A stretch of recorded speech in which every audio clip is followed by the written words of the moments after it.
List ಬರ್ತಾ ಇಲ್ಲ. List ಬರ್ತಾ ಇಲ್ಲ. ಪ್ರತಿ ತಿಂಗಳಂತೆ ಇವತ್ತು ಕೂಡ ಇಲ್ಲಿ ಮಾಸಿಕ ಕವಾಯತನ್ನು ಮಾಡಿದ್ದೇವೆ. ನಿಮಗೆಲ್ಲ ಗೊತ್ತಿರೋ ಹಾಗೆ ನಿಯತವಾಗಿ ಮೊದಲನೇ ಶುಕ್ರವಾರ ಪ್ರತಿ ತಿಂಗಳು ನಾವು ಈ ಮಾಸಿಕ ಕವಾಯತನ್ನು ಆಯೋಜನೆ ಮಾಡ್ತೇವೆ. ಪ್ರತಿ ತಿಂಗಳು ಬೇರೆ ಬೇರೆ CR ಗ್ರೌಂಡ್ಗಳಲ್ಲಿ, ಈ ಸಲ ಇಲ್ಲಿ CR ಸೌತ್ನಲ್ಲಿ ಮಾಡಲಾಗಿತ್ತು. ಇಲ್ಲೂ ಕೂಡ ಎಲ್ಲ ನಮ್ಮ ಅಧಿಕಾರಿ ಸಿಬ್ಬಂದಿಗಳು ಭಾಗವಹಿಸಿದ್ದಾರೆ, ಉತ್ತಮ ಕವಾಯತನ್ನು ಪ್ರದರ್ಶಿಸಿದ್ದಾರೆ. ಜೊತೆಗೆ ಯಾರು ಈ ತಿಂಗಳಲ್ಲಿ ಉತ್ತಮ ಕೆಲಸ ಕಾರ್ಯಗಳನ್ನು ನಿರ್ವಹಿಸಿ ಅಧಿಕಾರಿಗಳ ಮೆಚ್ಚುಗೆ ಅಥವಾ ಸಾರ್ವಜನಿಕರ ಪ್ರಶಂಸೆಗೆ ಒಳಗಾಗಿದ್ದಾರೆ ಅವರೆಲ್ಲರನ್ನ ಕೂಡ ಇಲ್ಲಿ ಸುಮಾರು 67 ಜನರನ್ನು ಇಲ್ಲಿ ಪುರಸ್ಕರಿಸಲಾಗಿದೆ. ಇದು ನಾವು ಮಾಡಿಕೊಂಡು ಬಂದಿರತಕ್ಕಂಥ ಒಂದು ಸಂಪ್ರದಾಯ ಆಗಿದೆ.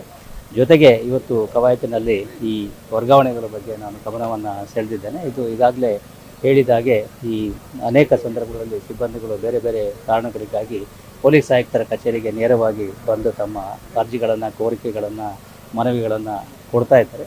ಬಟ್ ಈಗಾಗಲೇ ನಾವು ಬೇರೆ ಬೇರೆ ಕಾಲಘಟ್ಟಗಳಲ್ಲಿ ಪ್ರಮೋಷನ್ಗಳನ್ನು ಮತ್ತು ವರ್ಗಾವಣೆಗಳನ್ನು ಮಾಡಿದ್ದೇವೆ. ಅದಾದ ನಂತರವೂ ಕೂಡ ಪ್ರತಿ ದಿವಸ ಅಥವಾ ಪ್ರತಿ ತಿಂಗಳು ನಾವು ಅದನ್ನೇ ಮಾಡಲಿಕ್ಕೆ ಆಗೋದಿಲ್ಲ ಅಂಥೇಳಿ ಒಂದು ಕಟ್ಟುನಿಟ್ಟಿನ ನಿಯಮಗಳನ್ನು ಮತ್ತು ಒಂದು ಶಿಸ್ತನ್ನು ಅಳವಡಿಸಲಿಕ್ಕೆ ಈ ಕ್ರಮವನ್ನು ಕೈಗೊಳ್ಳೋಣ. ಮಾಜಿ CM ಕೇಂದ್ರ ಸಚಿವ ಕುಮಾರಸ್ವಾಮಿ ವಿರುದ್ಧವಾಗಿ ದೂರು ದಾಖಲಾಗಿದೆ. ಪ್ರಕರಣ ದಾಖಲಾಗಿದೆ, ತನಿಖೆ ನಡೆಯುತ್ತೆ. ಪಾರದರ್ಶಕವಾಗಿ, ನಿಷ್ಪಕ್ಷಪಾತವಾಗಿ ತನಿಖೆಯನ್ನು ಕೈಗೊಳ್ಳುತ್ತೆ.